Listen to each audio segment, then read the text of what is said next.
Well, hello and welcome to another Stories in the Room with my wonderful friend and co-host here, Rod Berger, incredible storytelling aficionado, communications architect. You know, Rod, I love coming into these rooms with you because you always have a way to take the subject matter we're talking about, the guests we're bringing in, and really relating it to things that are happening in our world, whether it's in our work, in our homes, in our communities. And so, I'm really excited, especially about this conversation, given some of the topic is stewardship. So welcome. Thanks, Marjana. Nice to see you. I enjoy these as well. We always learn a lot about just people that are driving the industry. And of course, I'm interested in the backstory. And today's guest has quite a backstory. Oh, You like yes. that as a teaser, Marjana? I love that as a teaser. And as I always say in every episode, you never ask me a question about the guests, even though Jennifer Lier is so dear and near to my heart. She and I were co-chairs of the International Association of Speakers Bureaus, conference a few years back. And we really love to talk about how do we bring the industry from being transactional to transformational. So many of our colleagues are doing it in bigger ways now. We're going to be getting into all of that with her. So I too am so excited about that conversation. But just like with anything, as much as I think I know about Jen, I feel like you're going to surface some very cool things. So I am very excited to see what you come up with. The pressure is on. But where I'd love to start with you, because again, I love how you create the story for a lot of the things we talk about, and stewardship is just such a big, there's so much possibility to it right now, right? Everything, even with AI, we're asking people to be better stewards, innovative stewards. There's so much to this word right now. How are you seeing this word land, whether it's in the corporate world with clients you're talking to, or just at home with your family, in our communities? I just love to know, to like level set on the word itself and the possibility of it. Well, I've gotten in trouble in the past, Marjana, when I've shared stories, especially about my daughter. She's like, Dad, I don't think you have to share these stories. We love a I good have, family story here, though. yeah. We did have a great WNBA experience this past weekend in Atlanta. That was a fun early birthday gift for her and I to enjoy. That was a lot of fun. And it was just a fantastic game. Caitlin Clark is incredible. When it comes to stewardship, I guess I don't even leave the person. So when I'm hearing it, Marjana, it's about, in essence, am I being a good steward of my story? Am I sort of holding that? Because everybody has an answer now, or they can search and find that answer. They can get research that backs it. And it's a little bit like, are you losing that sense of self? How much of you is really there? And so while, yes, I agree that are we a good steward for those that we represent, that we work with, that we, that are folks we're employed by, that these companies, right? These events that we participate in, are we really a good steward of what makes us authentic? Right. And so that's going to be something that we're going to touch on today, because the guests that we have, I really want to dive into her relationship to the stage, because I think sometimes we lose, I got pinged today from a group in the speaking industry or whatever. And I just thought, everybody's getting pinged everywhere to participate, to speak, to share their, thought leadership or whatever their expertise. And it's like, okay, but do you have a passion for the art of standing in front of an audience and understanding the power of that energy and the massive responsibility, because you are holding, people's time and their attention when there are a lot of other things they could be doing. And are we honoring that? And I think that's a daily challenge for everybody. But yeah, I think originally, when it comes to being the steward, how am I being a steward of my own story and self, so then I can represent whoever I'm collaborating with? Yeah. Yeah. No, and such a great framing, that power of that deeper story of why you do the work you do. And to your point, being on that stage. And I know that's something that's dear to Jennifer. We had a conversation recently similar to some lines of that. So I think she's going to really enjoy tapping into that with you a little bit deeper. So thank you for that. And well, then I'd love to let's bring Jen in to this conversation sooner than later. Jennifer, my friend, we cannot wait to dive into this with you. Welcome, welcome. Hi, Jen. Hi, Rod. It's nice to meet you, and Rajana. It's so great to see you. It's always great to be with you. We have so much good news to talk about with you. I mean, listen, you are our president of GSIA, the Global Speaking Industry Association. And I just want to start there and give you the platform to be able to level set this for people in the industry, for any speakers that are watching, for our colleagues that are watching, for meeting planners watching, because we had IASB and we went through a rebrand. And I want you to talk about why the rebrand, what are the goals of GSIA now, where are you seeing the new opportunities, and anything else really you want to share about it. Thanks for bringing that up, because it's interesting. We are going through a rebrand, or I guess we've made the choice of the name and the new branding.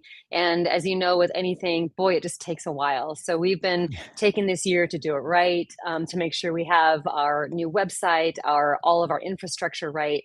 And it definitely, boy, it takes a village. You know, we are a mostly volunteer-led organization. You know, we have Marie Fredette, who's our executive VP, and she's the one that runs our organization. We've been an association of volunteers for 40 years, and this is our 40th anniversary. I don't know if you realize that, but it's, you know, it was IGAB in 1986, and here we are in 2026. Wow. And yeah, I mean, it's incredible how it's evolved and who we are today, because as you know, the speaking industry is just, I mean, the world is changing at light speed, and the speaking industry is changing even faster in light speed. And, you know, just what's happening and how we've evolved, and we'll talk about that moving forward. But, you know, we had to have a name that reflected who we are today, because it just didn't. International Association of Speakers Bureaus, we could have stayed, and we talked about that, maybe keeping IASB because it was something that we all knew, and then having this subtext under it be changed, which a lot of brands do, and as it evolves. But, you know, we really wanted something to start new with where we were going to in this new day and age, and what we were experiencing, and have something fresh, and also having colors and branding that matched who we felt we were, and have it be more welcoming. Like, we wanted people to feel friendly to come in with us, since we've been in an association that's been so behind closed doors for so long. Yeah. Yeah. And, you know, over these last few years, I think we've both agreed, like, we've seen the industry, the association, and as an industry, we have been able to start to break down a lot of silos. There's a lot more collaboration happening. And that was also due to this idea, like, the only way we're going to transform is if we collaborate more. What are you seeing on that front? And just even in conversations, I know you were just this summer, there was a mid-year meeting with some of the board members. Is there anything coming out of those conversations that you're excited about in terms of what our future looks like? Well, it's interesting you say that, because I mean, I've known nothing but collaboration since I joined, but I'm a collaborative person in my essence. And so I think that allowed me to have that and build that within my network within IASB. And then as you know, as you and I did when our years as co-chairs for a convention, I mean, we wanted people to work together closely. We wanted it more so. We wanted people who hadn't been doing it to know that they could do it and feel safe.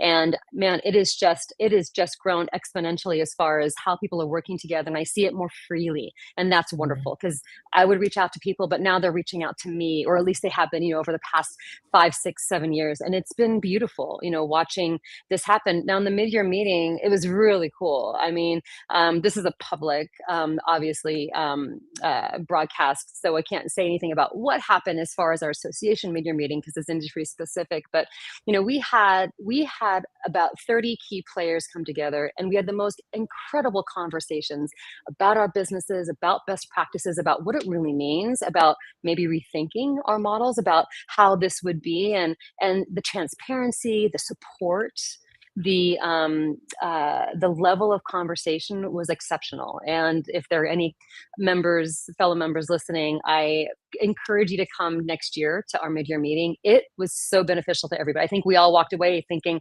wow, I'm looking at things very differently, and how I can do things better, and grow my business, you know, differently in today's world, and maybe look at things just in a different perspective. I'm using the word different a lot, but it was pretty profound. It was very impactful. Oh, so good. You know, you sit in a very unique position in the industry, because much like from the stage, and you're probably going to talk about this with Rod later, but the triple threat idea, like, you have owned a boutique speakers bureau.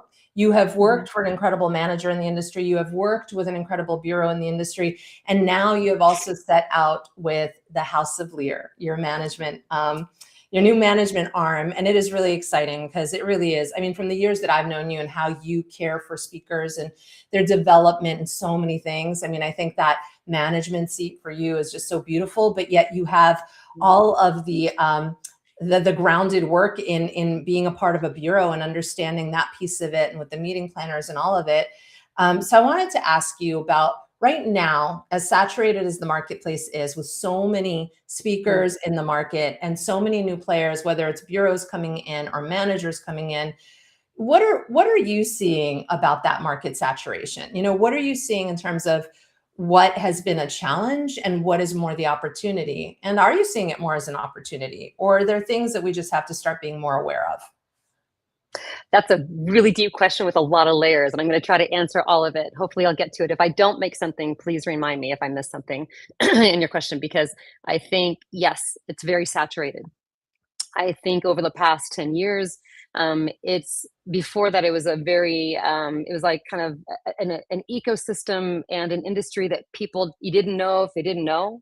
And once you knew, you're like, wow, this is a whole ecosystem behind this, all the speakers, all the support, all the agents, all the bureaus and things of that nature. And then through COVID, I guess through social media, maybe people becoming more public and talking about it more. And then of course, through COVID, when everybody was online and had to be online to be connected, whether it's through social media or any other virtual capacity, and people found out about what this world was and how to get into it. And then of course the workshops and organizations that were helping speakers become better, maybe get more informed on how to market, how to hone your craft, also how to hone your messaging. It just became so widespread, like everybody knew what it was. And so I feel like there's a couple of different layers, and I'm gonna do my best to say it well, is that oftentimes people, if they have a story, they think they can then jump into the speaking industry and be a speaker and have a career. And it seems that easy, but it's not. And there's so much more to it, because you can be a speaker 100%. Anybody can. If you have a great story, something that people want to hear, and oftentimes people are reaching out to a person and saying, hey, we want to hear you. Can you please come talk to our organization, to our company, to our sector, to our department, because there's something that we want to have inspired by your story. And then people get addicted to that bug. They want to have more of that, which I understand. And it's something that is so beautiful when you get to experience sharing who you are, your knowledge, your story, your experience, and you see people's lives change, and you want to do more of that. The reality is there's not always a full business in it for that person. So I think that if you understand where you sit in that industry, you have a really great understanding of, hey, I've got this great story. I'd love to speak, a few times a year, maybe once a month, whatever that is. But if you do have true thought leadership, or a framework, or something, a pattern understanding, or something that can really help people do things differently in their business, in their life, and it's something that is authentically and truly yours, because oftentimes people think they learn something from somebody else and then they want to go teach that. That's something they can certainly teach, but it's not something that's their IP. It's not something that comes directly from them. So they can then maybe go and teach this, become a workshop speaker, or teach this framework. But it's when you have something that you've done differently that's made you uber successful, or made you allow you to get over something that was an obstacle in your life. And then you can really teach that to somebody else, not just share the story, but teach the how, teach the how and the what and the who, and then have people go out and be able to do that. That's the depth of value when you're a speaker, and you can really build on that. So can I ask just on that, to build on that, would you say it's safe to say now you could call the difference is, we would say speakers or thought leaders. I've started to say thought leader speaker. Like if it's a speaker who has their true thought leadership, like what you're talking about, that's how I've been like creating the delineation. What do you think about that? I think that works. I think that's something that's good for separating an experiential speaker, or a speaker who has a story, that they share, or an experience, and somebody who really can make an impact through a ripple effect impact through that story. Because there are people who have stories to share and what they've experienced in their life. They might not be a thought leader, but boy, do they transform by the people they share their story with.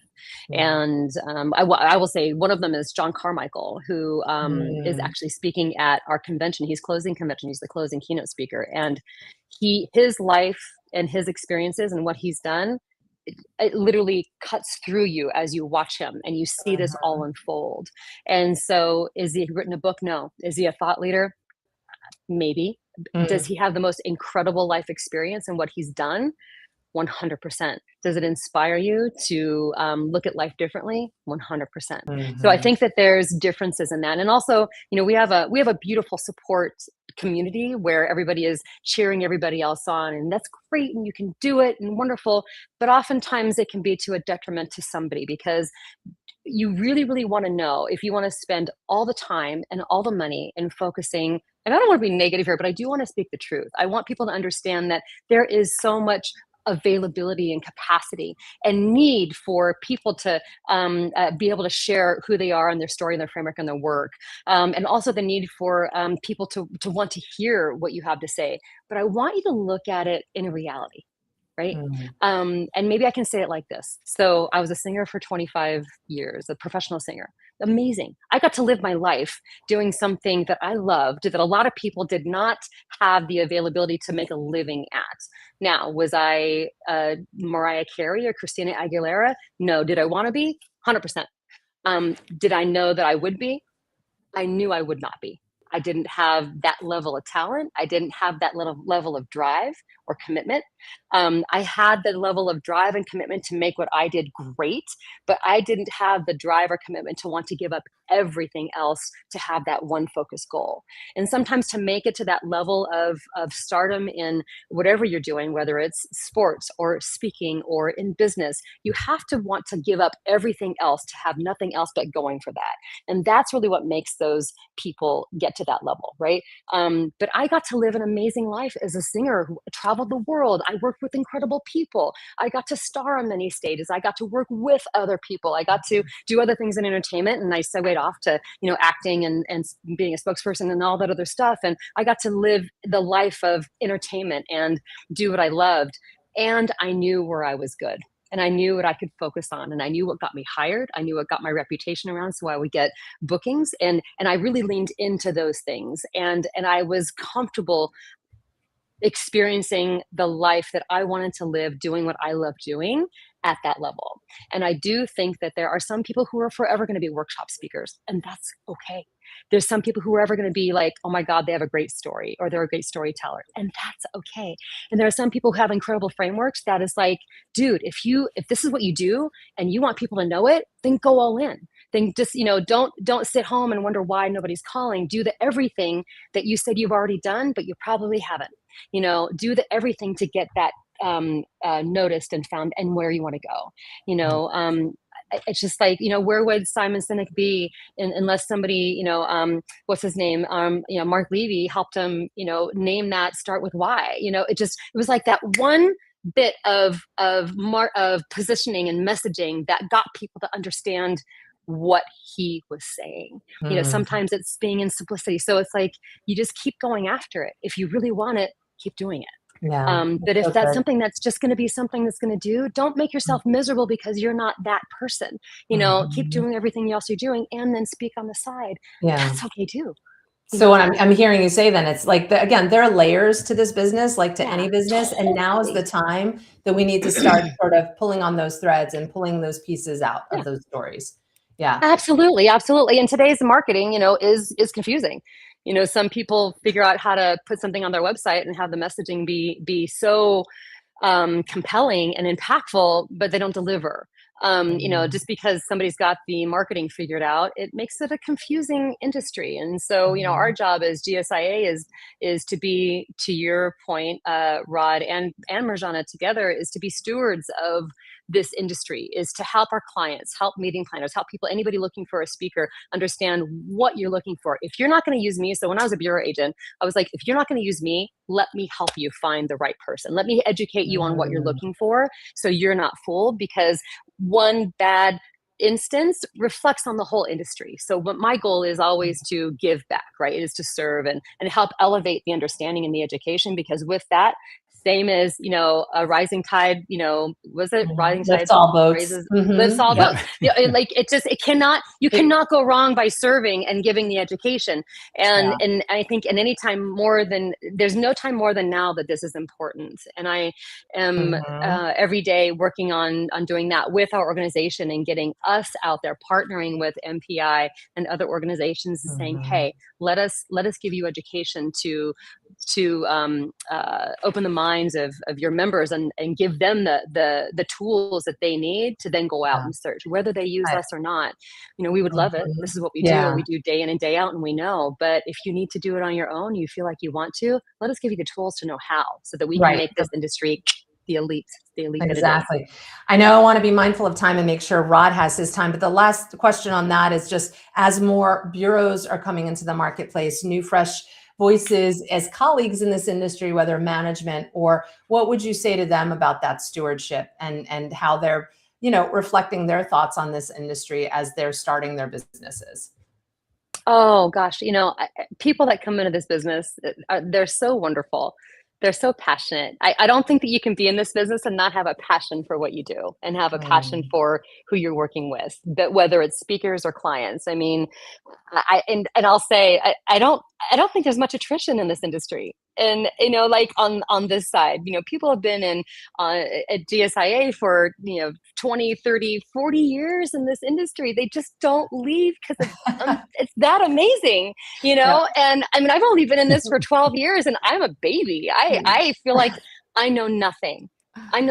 Every day I'm learning something. And every day, I think that's the thing, is that when you're coming into this industry, know that you know nothing but everything. I believe that fresh eyes, when you're coming into the industry, the freshest eyes have the best ideas. And so if you're coming into this industry, please join GSIA, come and be with us, because we need your fresh eyes. We need your fresh experiences. We want your new ideas, because I had that when I first joined, and now I feel like I'm in for 12 years and I'm like, dang it, now I'm like everybody else. It's like the way we've always do things, and I need to go outside my industry to learn something new, to get new ideas, which I've been doing is going outside of what we're doing to bring this in.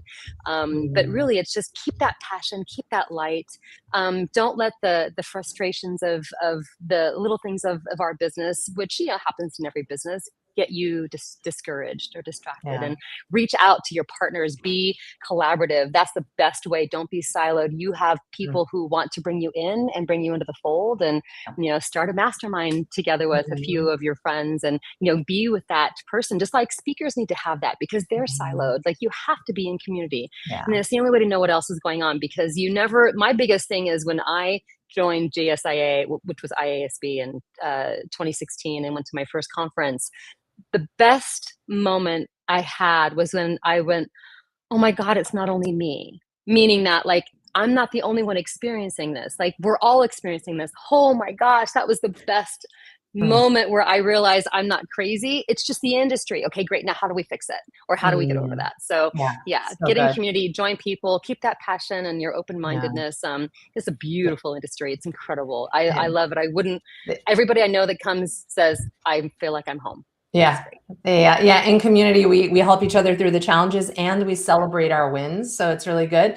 Rod, my friend, it is your time. And before we go to you guys, I just want to let anyone watching, drop your comments or questions in the LinkedIn chat. We're going to, Jan here on the team too, as they're looking at things, I'll be looking at things. So while Rod and Jen talk, but if you have questions for Rod or Jen, drop them in the chat and we'll get them going. Guys, I'm going to enjoy listening. That's all I have to say. Love you, friend. Love you. Boy, did I enjoy reading up on you, Jennifer. It's just, it's like a wonderful box of colors, just jumping out. And it's, what I took away from it. You talked a lot. You've touched a lot about this already with Marjana, but it's like these fresh eyes, just this authenticity. And you're really not afraid of being vulnerable or transparent, and all the different sort of stages that you've been on, the experiences. And that to me was, personally, that sort of rings the bell for me when I think about people who are authentic to what they proclaim to be. take me back. So I think it started around age 5. I read that you would be in your happy place and singing your mother's albums. Is that correct? Like Barbara Oh my Streisand and God, you went deep. Yes. Yes. Yeah. My so mom had, you know, tell me it about was a that. turntable. I found her albums and I started playing them. And I just fell in love with the music. I mean, I've been singing since I remember. And the first song I ever remember singing, or at least my mom told me, was Diamond Girl by Seals and Crofts. And so it's like, that was what I sang, you know, and that's, I just remember singing my whole childhood and holding on to whatever I could. And when I found her albums of these unbelievable singers, Linda Ronstadt, you know, Barbara Streisand, and about John Denver, you know, all the good 70s stuff. It rocked my world. And I felt like I found my people. I felt like I belonged somewhere. Yeah, I love that, because you can start to see it's like you know, planting a seed and watching something grow, that even at a young age you were starting to understand there's this sort of powerful magic, you know, this influence when you can sing and capture an audience in that regard. Tell me a little bit, as you started to grow older, when did you realize that it wasn't just for an audience of one being yourself, sort of alone in your room, that you wanted to take it and apply it publicly, maybe, or just outside of that room?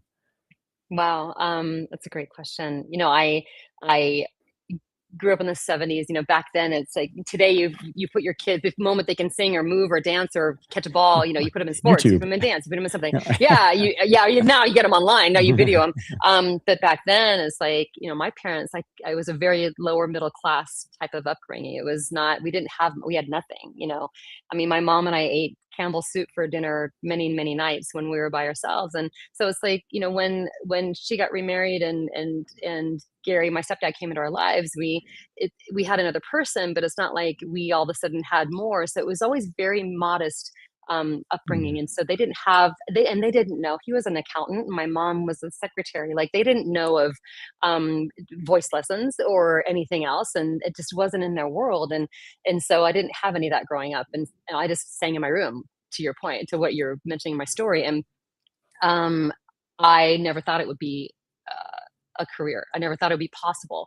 In fact, I remember and I was very shy. I only had one or two friends growing up. So I didn't really have a lot of friends, because I was painfully shy, and I was overweight. And some people know that I lost 100 pounds when I was 18. So I was always, you know, just a wallflower. And in my high school years, when I was home after school, I would sing to an empty house, top of my lungs.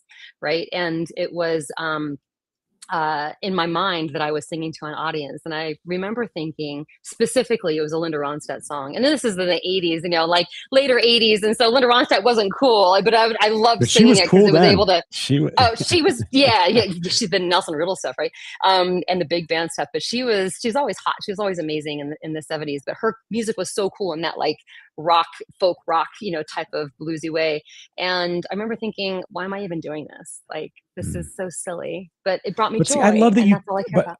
I love, Jennifer, that you question these sorts of things. I mean, as I was going through researching you, I kept thinking, okay, yes, there's your story, but then I was thinking about just sort of people in general that like to share ideas. Then maybe they turn out to be speakers, right?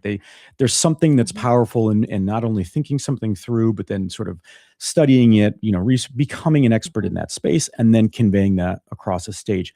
In an interview, I think this was like 7 years ago, I'm going to read a quote from you, because if anything, I think of this and I think there are countless speakers out there that are a part of the worlds that we occupy, who within themselves have thought this a time or two, and that's probably, you know, shortchanging it. But you said you weren't the best. You said, I wasn't the best singer in Las Vegas.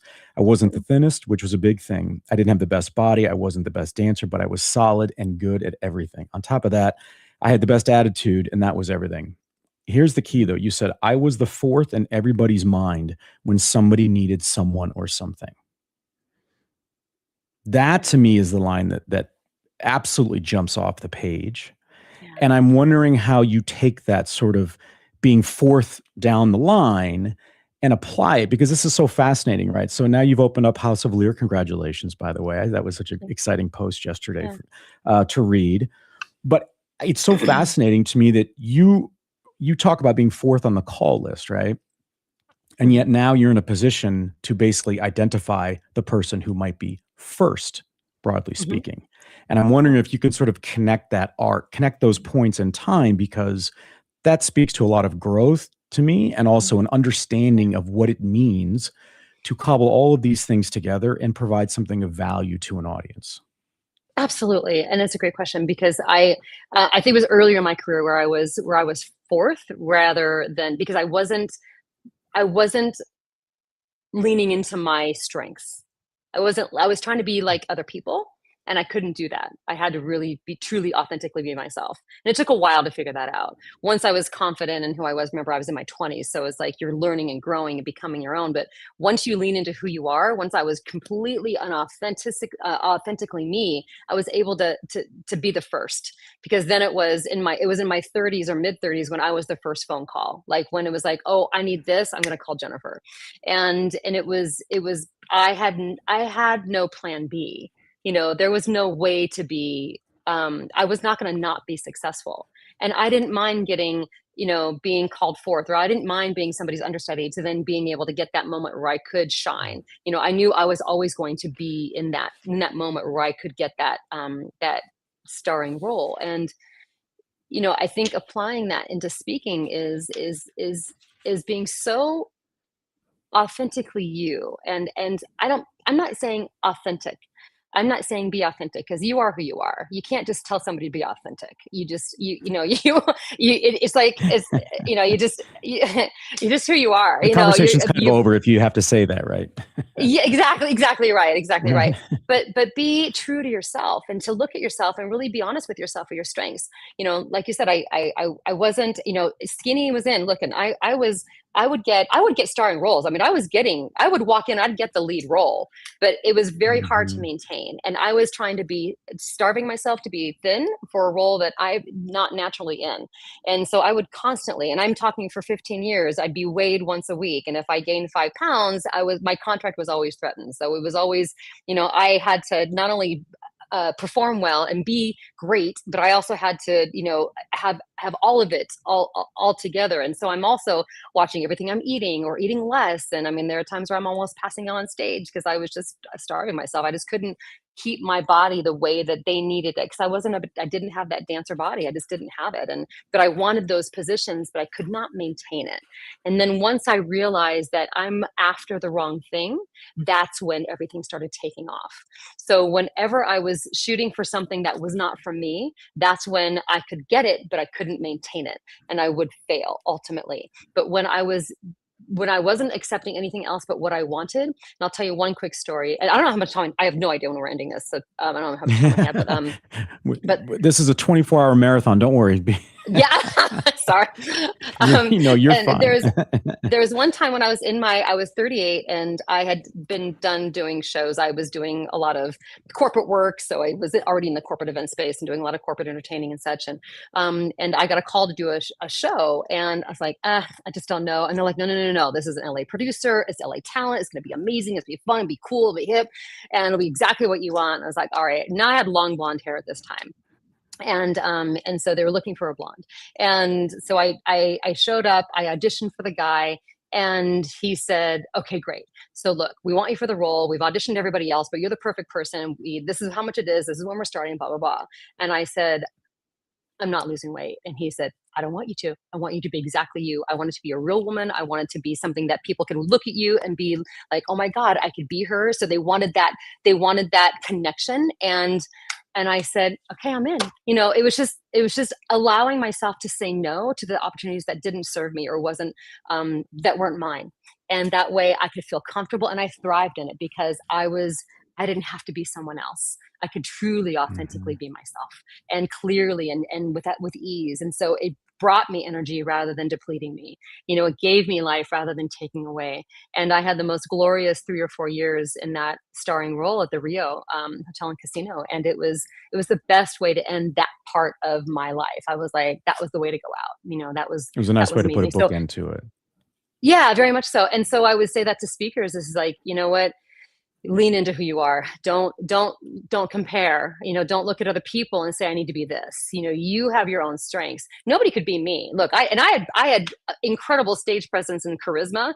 And I could make up for what I lacked in range or vocal ability, which I was a powerhouse, but I couldn't do the vocal acrobatics that came into style like Christina Aguilera. That just wasn't my talent. So I had to lean into what I was. And once I started really leaning into that, I started getting those roles and they started coming for me. And so it was, and then that happened also in doing on-camera work and spokesperson work and commercials and things of that nature. And so I mean, I would say that to everybody, just be you, like go into being so authentically you and genuinely you that you feel like you're yourself on stage. Because that's a big part of it too, right? Going on stage and not feeling like yourself or feeling like you're trying to be something else is not comfortable. And also the audience reads that. And people read that immediately. Which is why I sound like Michael Bublé in the shower, but I don't sing that boy publicly, so I keep that to myself. yeah. So, but that's that's a big part of it. Is to be so you. Sorry, go ahead.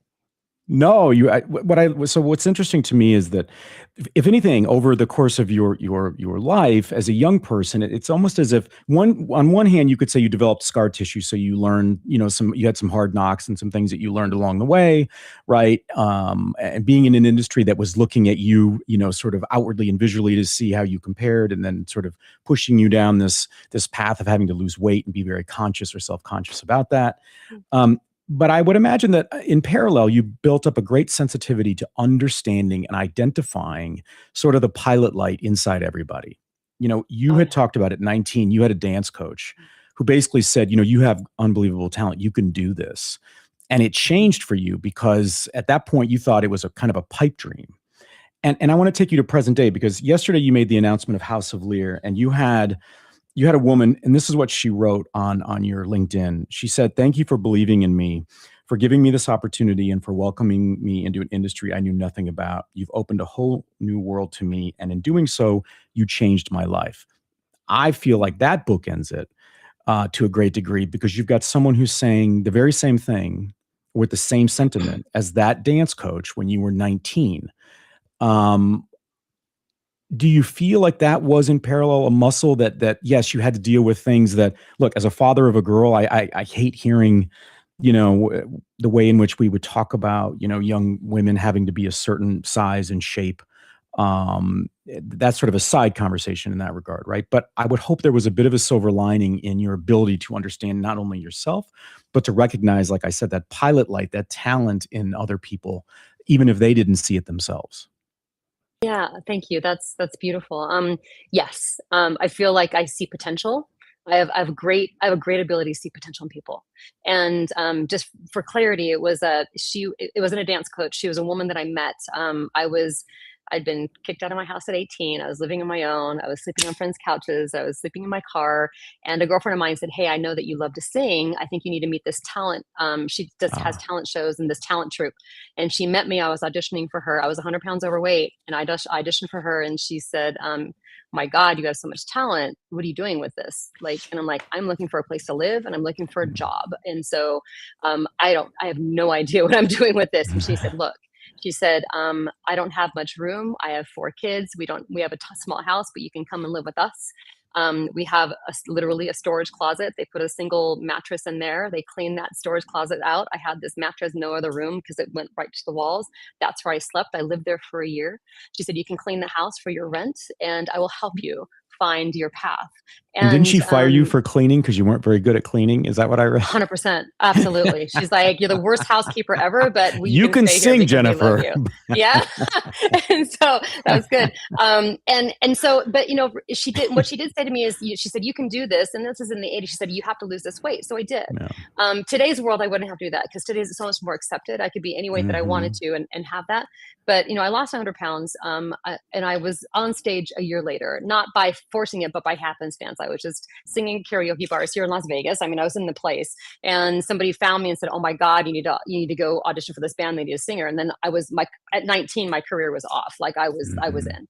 And so it was something to be said of yes, stewardship, of leading people, of being an usher, of lighting the way, and seeing that and helping. And I've always done that ever since. And I'll say this one thing, because I don't want this to get lost, is that another pivotal moment in my career was I was doing very well. I mean, I don't remember when I was saying I was fourth picked, but I would get lead jobs and I would get stuff. I wouldn't always get what I wanted, but I got a lot of really good things that were coveted. And one time I was doing jingles for this studio that was doing commercial jingles, and he said to me, this is in my mid to late 20s, and he said, wow, he said, you have the perfect voice for jingles. And I was like, I do?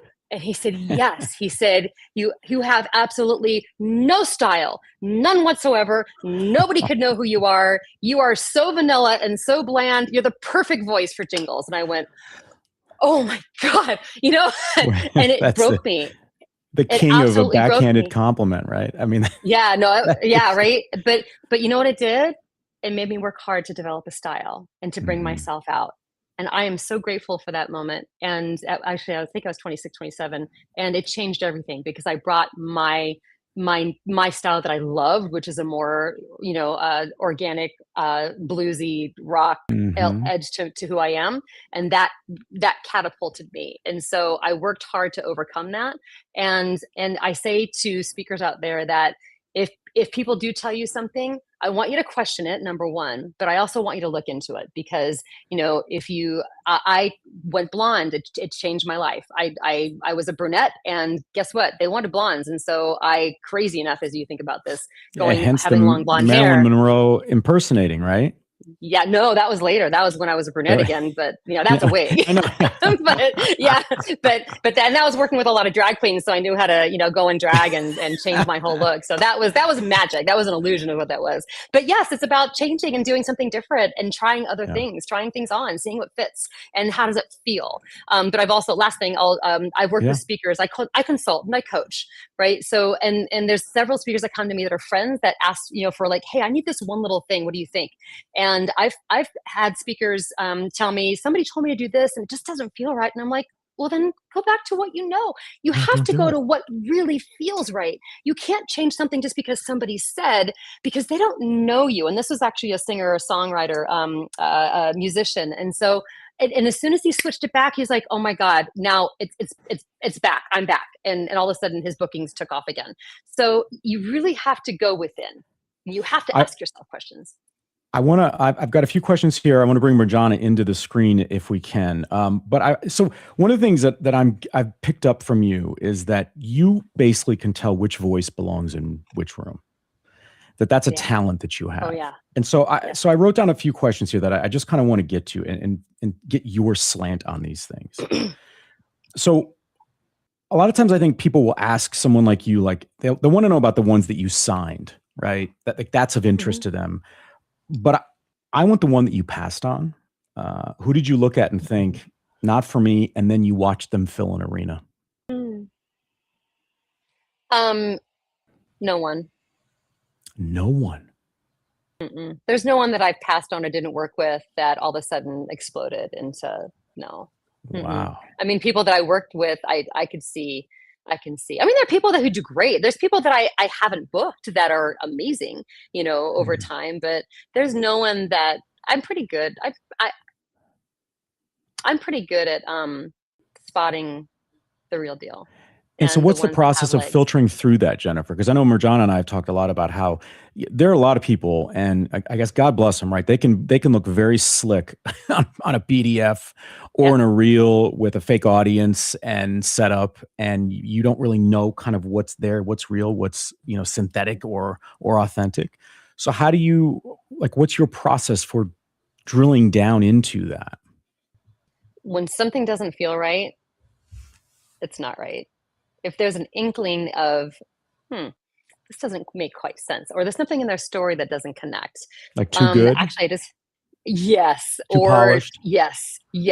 Not that, because people can be good and polished, but there's a speaker that I talked to not too long ago that was wanting to explore being on my roster. And I was like, how are you having that many best-selling books at this age? Like, how are you doing this much at this place? And I would ask deep questions, and if they can't come up with the answer, I know that they're making things look bigger than they are. Right. So it's about truth and honesty. And it really is being able to connect and look past the shiny things and really ask, I mean, there are speakers who maybe are doing that, and that's totally fine. If they're delivering and they're changing audiences, that's great, as long as they're, who they are. And I've got people who I've known who had one positioning and then they switched to others because that's what the world was calling for. That's okay. They're delivering great work, and they're delivering honest work, and they're helping people have a new understanding. There's a difference there. But when something is not yours to teach or yours to do, and it's a forced measure, there's a feeling of it's very subtle, but there's a feeling of, God, it just doesn't feel right, and so I have to say part of it's instinct. It really is, and it's just been doing it for over the years, and a lot of it's because I worked within entertainment and pageants, and I coach people on interviews. Like, there's so many things I understand within people and how they speak and when it's real. Well, and that's where like music and writing, right? If you are a literary agent, you're looking to make sure that writer has found their voice, right? That's how they're going to evaluate. Do they have their voice? And the same goes for, friends that I have in the music industry, right? Have they found, in essence, their voice? Same kind of thing, I think. On that note, sorry, really, really quick, is that when you're using too many big things and you're not being specific, that's a big clue. When people are talking generalities, or when they're talking too big, but they're not talking specifics, that's when I say, and I drill down into ask. And if they can't answer those things, I'm like, okay, interesting. Or I know that they can't fill this for a client too. They might know the stuff, but if they've not done the work to really dial down into for their keynote and their content, they might be great and they might know a lot of wonderful things, but they're probably not right for my clients because they're not going to deliver that on stage. If they can't deliver it to me in a conversation, they're certainly not going to deliver it on stage. Oh, if I could add to that, I love that, Jen, so much, because that is one of the things we're drilling down on too. And I think, in this fall, I'm going to be launching this Impossible to Ignore campaign from my collective that I'm going to be working with a few speakers. And what I'm really excited about it is this very topic we're talking about here. It's not about the sizzle and all of that and how, amazing you are on a stage. It's, does your idea penetrate? Is your idea relevant right now? Is the idea carrying something? As some of the best agents say, you sell the idea and then you match the right speaker to the ideas that are in the headlines, in the conversations, in the, that is keeping leaders up at night, parents up at night, whatever it is. And to your point, Jen, it is about then knowing authentically how you align with the ideas you're sharing. And if you really do have the thought leadership or the experiences to share that create some of that transformation that people are looking for. So I love that. I want to ask you, there are two questions in the room from people that have joined. So from Chelsea, she's asking about advice for the emerging speakers, who are truly passionate about what they speak on, giving it all the hustle, connecting and building this momentum. She in particular is working with a few agencies, bureaus, and some speaking managers. What advice do you have for connecting with more of our industry leaders, getting on their radar? And, this is the big one that people want to know answers to, and it is multifaceted, as we know, but what would you give as sort of your top line suggestions here? Do good work and say something new. Really say something that hasn't been said before. Say something new.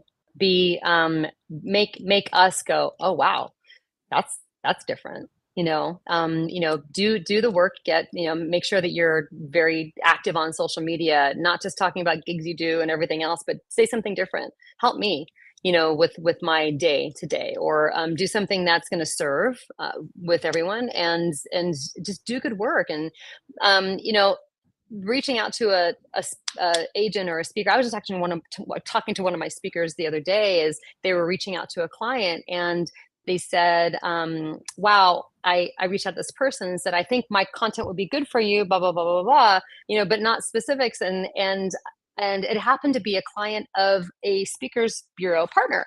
And so he's like, oh gosh, I didn't realize that, because the client said, hey, I work with so-and-so.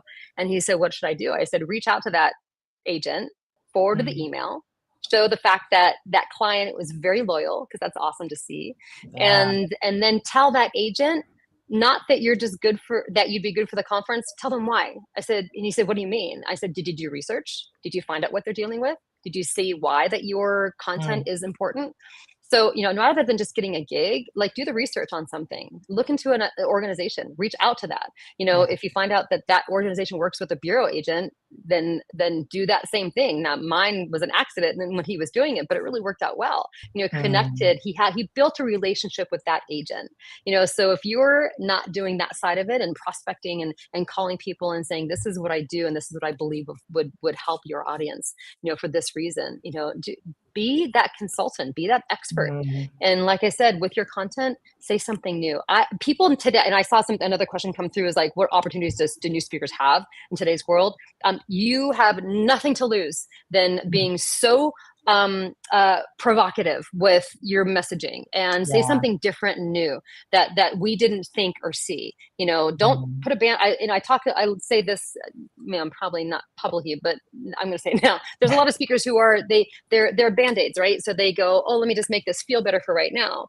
But are you band-aids, or are you medicine, or are you actually going for the cure of this? Where do you sit in your content? And really look at that, because it's the people that go for the cure of this issue that have the legs that are going to do very well and go on.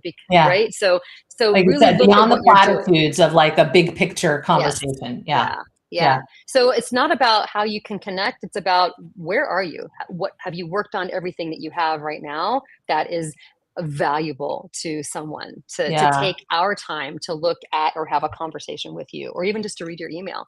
Yeah. Here's one more from David. And this one is one that I think we all get in the industry, but are bureaus more beholden to their top earners, or maybe their exclusives, or just, again, the people that here are my top 5 that I'm booking always, versus the idea of nurturing new leads, new emerging speakers, and looking at that? What do you think? I think we all have feelings and opinions about this, but what are your thoughts on that? Oh, we're always looking for new talent. We're always looking for new, because we have our clients for years. We want to get new talent to give to them. We want to be that expert and that consultant. And so we actually do need new talent. That's one of the things I love about you, Marjana, is that you bring new talent to our industry, and you have such a great eye, and you're bringing us new ideas. I've called you before, like, oh my gosh, I need this. What do you have? And you gave me suggestions. It was great.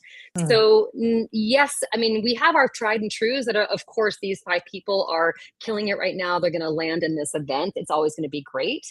You don't want to try somebody new unless you actually know them or know who work with them. So, we need to make sure that this is tried and true. We don't want to look bad for our clients. So we don't know if somebody's going to bomb or not.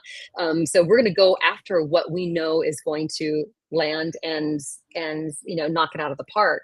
But at the same time, we always want new talent. So if you're doing it well, and you're doing it well without us, when you're doing it well, come to us with a client that reaches out, a referral, like, hey, have a company refer, say, we just worked with so-and-so, man, you're going to want to use them for your clients. Do something new and different that gives us the credibility and also the social proof of what you're doing, what you're working for. And I think you're right. And I think people struggle because they're like, the market is so saturated. You're getting bombarded by a lot of emails for a lot of new people. But I think, to your point, you have to just keep doing the good work, keep showing up with your real thought leadership on LinkedIn, even as the most authentic you, keep putting those relevant ideas and that ripped from the headline piece of it, so that it kind of rises to the top for you, right?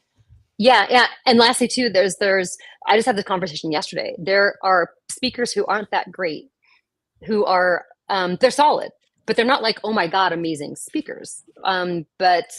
Or their content's not like shock you, but they work hard and they do the diligent work and they get bookings and they work all the time. They're the workhorses that go out and do this, because there are people who will need to see that as well, more on a direct client basis, but, because bureaus need to have, we're a different breed. Like, we have to have a different thing because we're suggesting for the client. But when you have the power. So the opportunity for new speakers is that you have the power to go out and prospect and go to clients directly and say, this is why I know that my message or my keynote or my content would be great for your audience. Go and do the thing. And if you believe in yourself, you have no problem picking up the phone. If you have any question or you're not quite sure, that's something that you need to look at. Really make sure that you have everything together. And somebody also asked a question about, do speakers need to worry about their weight on stage. Hmm. You know, no, I mean, no, that's the great thing. Well, Like no. today I get, Yep. no, I mean, do you have to look professional and make sure that you can walk on stage and be proud? Absolutely. Can you do that at any size? Absolutely. You know, as long as you're true to you and true to your message and true to your content and true to how you want to show up on stage, and it's respectful to the audience, then it doesn't matter. From that, I'm just curious though, style, because even in your singing, when you gave us the example of singing and, you know, someone told you you're vanilla and you had to develop your own style. What do you think about style? I mean, Mel Robbins, right? Everybody got to know her with the skirts and the funky, you know, sneakers at first when she'd be on stage. There are a lot of people that create style. Some people get really nervous about that because they're like, I don't know style so well. How much does that matter? What are your thoughts on that? Yeah, right. Well, be conservative. If you don't know style, be conservative. But remember, the sneakers were an accident. The sneakers for Mel was an accident. So she had no shoes. She always wore. No. Yes. Yeah. So she told me this. This is back in the early days when I worked with her, and she always did the A-line skirts because she liked them. It was well with her body, but she'd always wear the A-line skirts and heels. Well, she was in New York and she forgot her heels, like could not find them anywhere, not in her luggage. And she's like, oh my God, all I have are my Chucks. And so that's what she wore on stage because she had no choice, and people loved it. And that's just, you're like, you try things, right? Try something, see how it feels. You try it on. I tried on my Marilyn Wade. Somebody asked me to do it. I didn't go, oh, I'm going to be Marilyn Monroe. Somebody said, hey, would you do this? And I'm like, I'll do anything once. Let's see how it goes. I did it and it was a winner. And then, 15 years later, I was, the best Marilyn Monroe impersonator in the country, whatever. Wow. It was just fun. And I loved it. It was so fun. It still brings me, well, I don't do it anymore. I can't fit in the costumes, but that's a whole nother story. But it still brings me joy. And, it's always brought me joy to do so. So try it on and see if it fits, see how it feels, Yeah. Yes, but always, that. So I'm Miss America trained, right? So it's like, I always err on conservative. I always err on the conservative If you side. don't know, start kind of conservative and grow from there. That's a great point. I love that. I've got one final question, Marjana. Yeah. One, if you don't mind. Please. This is so fascinating to me. A house for you was everything from, your bedroom at 5, singing your mom's songs to a closet, to your car, to friends' couches, the stage, and you've named now the House of Lier. And I would just love to know just what does I'm very big on names, and I would imagine that was a very powerful choice for you at this stage in your career and where you are in the industry and leadership. Is it a full circle moment for you? Tell me just about the name of House of Lier for you and that choice.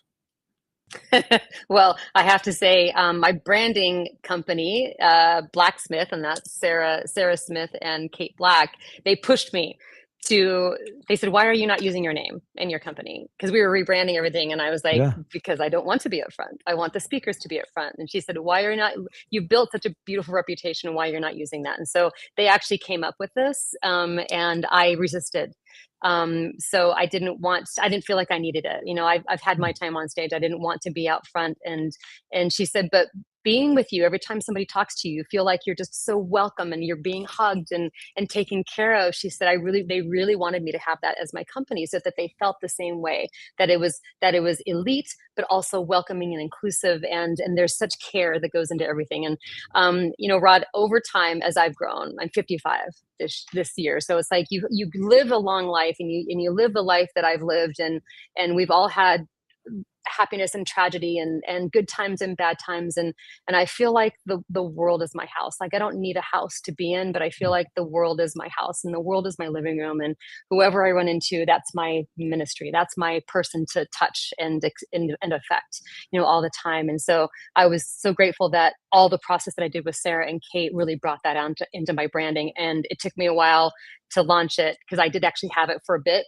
before I put it out there, but I finally pressed the button yesterday, and it felt really good to do so.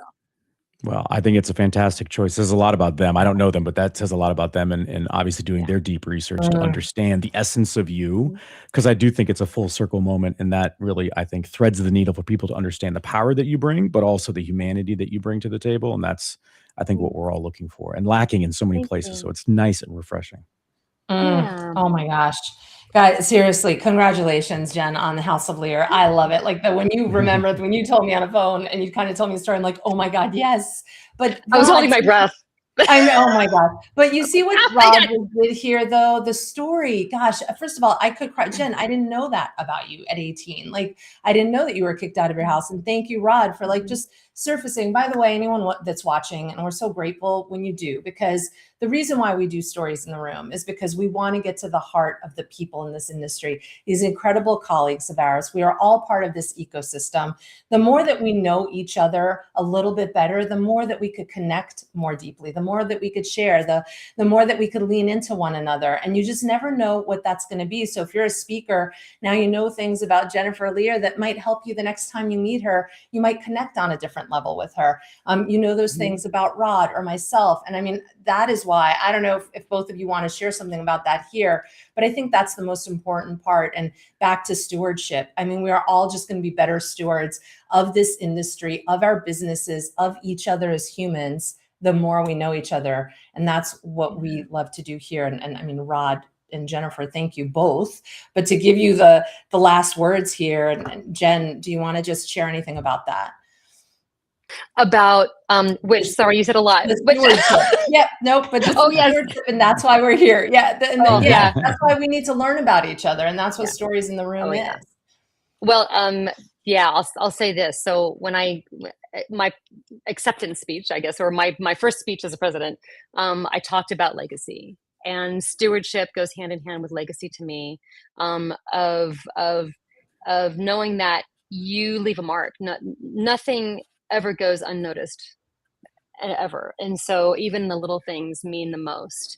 And like I got one text from a bureau colleague yesterday, and I've got many messages, but it's just like, wow, the fact that somebody would reach out and say something was just meant the most thing. And that's stewardship. That's really looking at integrity and wanting to lift everyone up, and really creating this industry of we are all together, and it's our job all together have a responsibility to lift up this industry, and have it be, because truly there for the grace of God go I. Like it could be one moment where this industry's gone. We never want that to happen. So we want to protect what we have. And I think that is good stewardship. I think it's having integrity and collaboration and doing the right things and the best things all the time, and to protect what we have, what we've built, what this industry has built. And we stand on the shoulders of giants, and it is about legacy, because it's about not only today, but what we're doing for the future generations, and building this beautiful place that people can come to still get amazing education and understanding. Sometimes people will never ever hear a motivational speaker or a content speaker unless they go to one conference and it changes their life. Like we have this beautiful responsibility and remembering that every single day that we're serving. I think keeping that in mind, that service first of what we do is how we remember the importance of what we do on all sides, as a bureau agent, as a company, as a manager, as a speaker, as somebody who's working with speakers to help them in their best way. As we are doing great work, and the ripple effect, pulling back out and really seeing the effect that we have is how we stay in line with that stewardship. I think. Absolutely. I hope I answered it. Yes, thank you for that. And Rod, my friend, I mean, after doing a few of these, your thoughts on that to close this out? Well, I'm just a couple of weeks ago, I was in Madison, Wisconsin, speaking at CultureCon 26. And I just offhandedly shared something to the audience that I have been sort of working on. I just talked about that we're in a trust recession, and I could hear the room kind of just like, whoa, like, we are in a trust recession. The reason I say that is because, or sort of the flip on what you're talking about, Marjana, is to me the way to build up trust with an audience, with the people that we're collaborating with, that share stages with us or the profession, is by knowing each other. To your earlier point about getting to know Jennifer and her style, it goes beyond sort of leadership notes and a gavel, and not that you have a gavel, but that it's building trust through these conversations and stories, and understanding people's why. Like, why are we doing this? What is it about this topic, this stage, this environment that lights me up, lights you up, that we come together around? And so I think if we're going to continue to build trust and aware and be very honest that trust is in a bit of a recession, we have a great opportunity as people who love to engage around public voice and stage and community coming together, even if it's for 45 minutes or an hour. we've got a great opportunity to be able to do that. And so for me, that's what I was thinking about. But yeah, this is always, this is, giving candy to a baby for me in that regard. I just love diving into people's stories and figuring out how it applies, because we're so much more than a one pager, or a website or a reel. And I think that's really compelling for people, because then they want to learn more. Now they want to know more about Jennifer. Wow, now I've got a different idea about her. I want to learn more about me or you, Mirjana. Like, it's powerful. Yeah, absolutely. And thank you for that. And of course, any, meeting planners, anyone booking speakers, they're going to want to know about you, Jen, right? Knowing the heart that you put into this, and that they could trust you, and that you have this incredible roster to share, and so much knowledge in this industry. So thank you for sharing it all with us today, as much as we could get in this little over an hour with you. We're truly grateful. Was it valuable? I hope it was valuable. Oh, you are still here. You were incredible. Everything was incredible. Thank you. And for everyone watching us, thank you for joining us, and we will be back next month. Thanks so much. Thank you.